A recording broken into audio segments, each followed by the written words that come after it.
अजी घर में अन्न का एक दाना तक नहीं है। आज बस थोड़ा सा आटा बचा हुआ है। आप आज थोड़ा काम करके घर के लिए राशन ले आना। हाँ हाँ, तेरे बस की करना तो कुछ है नहीं, बस मेरे बेटे पर हुक्म चला देती है। आप ये कैसी बातें कर रही हो माँ जी? भला अब ये काम नहीं ढूंढेंगी तो घर कैसे चलेगा? हाँ हाँ, अब तुम दोनों बहस मत करो। मैं बस लक्ष्मी माता की पूजा करके निकल ही रहा हूँ। लक्ष्मी माता की कृपा से आज मुझे कोई अपने पास काम दे ही देगा। संजय लक्ष्मी माता की पूजा करके अपने लिए काम ढूंढने के लिए निकल जाता है, जिसके बाद दिन भर यहाँ से वहाँ धक्के खाने के बाद भी उसे कहीं काम नहीं मिलता और वह वापस ऐसे ही घर को लौटने लगता है। कब तक, आखिर कब तक मैं इस तरह काम के लिए भटकता रहूंगा? मुझे अपने परिवार वालों की बहुत चिंता रहती है। क्या होगा उनका? हे लक्ष्मी माता, हमारी मदद करो। वह बेचारा जब वापस घर लौटता है तो उसकी पत्नी सरोज उसका इंतजार कर रही होती है। तभी सरोज संजय को खाली हाथ आते हुए देख उससे कहती है, क्या हुआ जी, आप कुछ भी नहीं लेकर आए? अब हम लोग क्या खाएंगे? अरे मेरे बेटे को घर में तो आने दे, उसके आते ही उसके सर पर खड़ी हो गई है। पिताजी, आप मेरे लिए क्या लेकर आए हो? कुछ नहीं बेटा, मुझे काम नहीं मिला। कल जब काम मिलेगा तो तुम्हारे लिए जरूर कुछ लेकर आऊंगा। सरोज, तुम एक काम करो, आटे की रोटियां बना लो, आज हम वही खा लेंगे। सरोज चुपचाप जाकर रोटी बनाने के लिए आटा गूंदने लगती है, लेकिन तभी अचानक से बारिश होने लगती है, जिसकी वजह से उनकी झोपड़ी से पानी टपकने लगता है। अजी चारों तरफ से पानी टपक रहा है, अब मैं चूल्हे पर रोटियां कैसे बनाऊं? देखो सरोज, हमारे पास और कोई चारा नहीं है, हमें इसी भीगे हुए चूल्हे पर खाना बनाना होगा। संजय थोड़ी सी लकड़ियां इकट्ठा करके लाता है जो भीगी हुई होती हैं।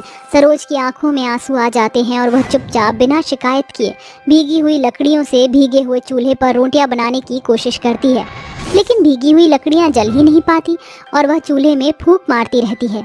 क्या करूं, ये तो लकड़ियां जल ही नहीं रही हैं। सरोज हाथ जोड़कर लक्ष्मी माता को याद करने लगती है। लक्ष्मी माता, ये दुख दर्द हमारी जिंदगी के कब खत्म होंगे और कब तक हम ऐसे जिएंगे? हमारी परेशानियों को खत्म कर दो माता, हमारी परेशानियों को खत्म कर दो। तभी अचानक से उस भीगे हुए चूल्हे से एक रोशनी निकलती है, जिसमें से स्वयं लक्ष्मी माता प्रकट होती हैं। परेशान मत हो तुम सब, मैं यहाँ तुम सबके लिए आई हूँ। संजय और सरोज दोनों ही अपने सामने स्वयं लक्ष्मी माता को देखकर हैरान रह जाते हैं। साक्षात लक्ष्मी माता हमारी इस गरीब झोपड़ी में, माँ आपने तो हमें धन्य कर दिया। तुम मेरे सच्चे भक्त हो, तुमने हर परेशानी और परिस्थितियों में मुझे याद किया है और इतनी परेशानियों के बाद भी तुमने मेरी पूजा की। ऐसा तो सिर्फ मेरा सच्चा भक्त ही कर सकता है। मैं तुम्हारी भक्ति से बहुत खुश हूँ। तभी माता अपनी शक्तियों से उनके भीगे हुए चूल्हे को एक जादुई चूल्हा बना देती हैं, जिसके बाद वह उनसे कहती हैं, अब तुम्हारी सारी परेशानियाँ ये जादुई चूल्हा ठीक करेगा। तुम इसके सामने हाथ जोड़ के अपने लिए रोटियां मांग सकते हो। इस जादुई चूल्हे के अंदर से मीठी और बहुत टेस्टी रोटियां बनकर बाहर निकलेंगी। ऐसा कहते ही वह वहां से गायब हो जाती हैं, जिसके बाद सरोज और संजय दोनों बहुत खुश होते हैं और वह जादुई चूल्हे के सामने हाथ जोड़कर खड़े हो जाते हैं। ऐ जादुई चूल्हे, हम सभी बहुत भूखे हैं, हमें रोटियां खानी हैं। सरोज के इतना कहते ही उस चूल्हे के अंदर से बहुत स्वादिष्ट और मीठी मीठी रोटियां बनकर बाहर आती हैं, जिसके बाद सरोज और संजय दोनों बैठकर उन रोटियों को खाते हैं। अगले दिन जैसे ही सवेरा होता है, सरोज जादुई चूल्हे के सामने हाथ जोड़ती है और कहती है, ऐ जादुई चूल्हे, मुझे कई सारी मीठी रोटियां चाहिए। सरोज के कहने पर फिर से जादुई चूल्हे के अंदर से मीठी मीठी रोटियां अपने आप बनकर निकलने लगती हैं, जिसके बाद वह उन रोटियों को एक टोकरी में भर लेती है। तभी संजय की आंख खुल जाती है और वह सरोज से पूछता है, अरे सरोज, तुम इतनी सवेरे कैसे उठ गई और तुमने जादुई चूल्हे से इतनी सारी रोटियां क्यों बनाई हैं?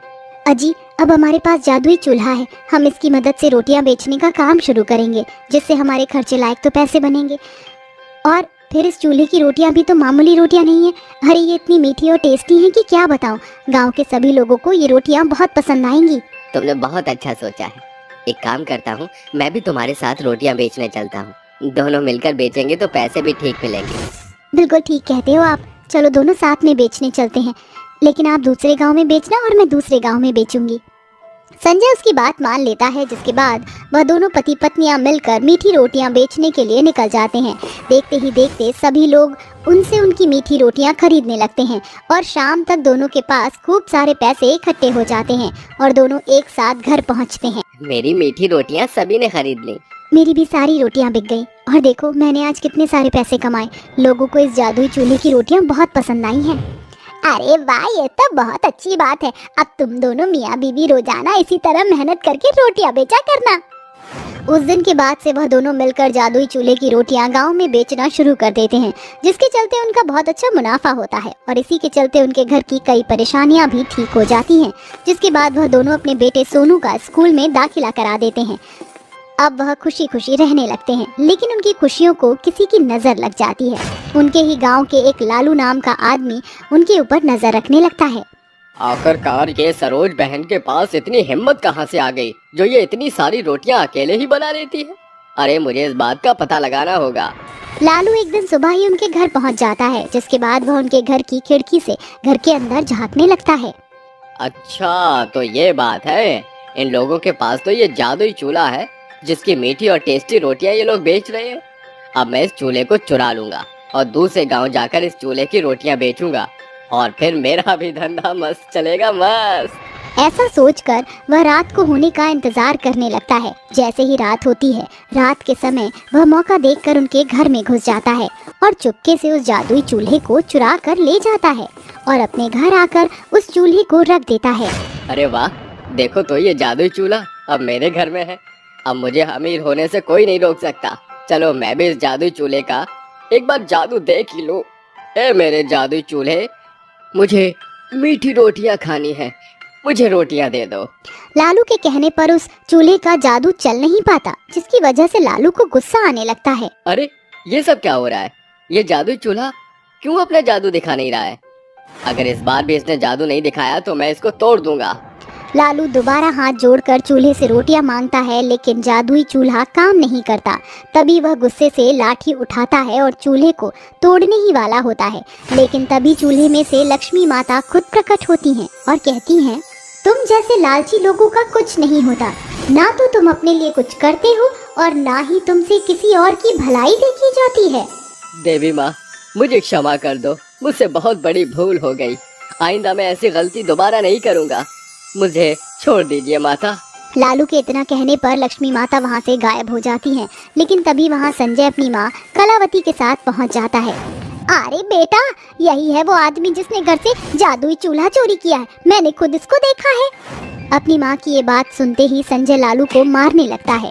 छोड़ दो, मुझे माफ कर दो, मुझसे भूल हो गई। आज के बाद मैं कभी भी चोरी नहीं करूँगा।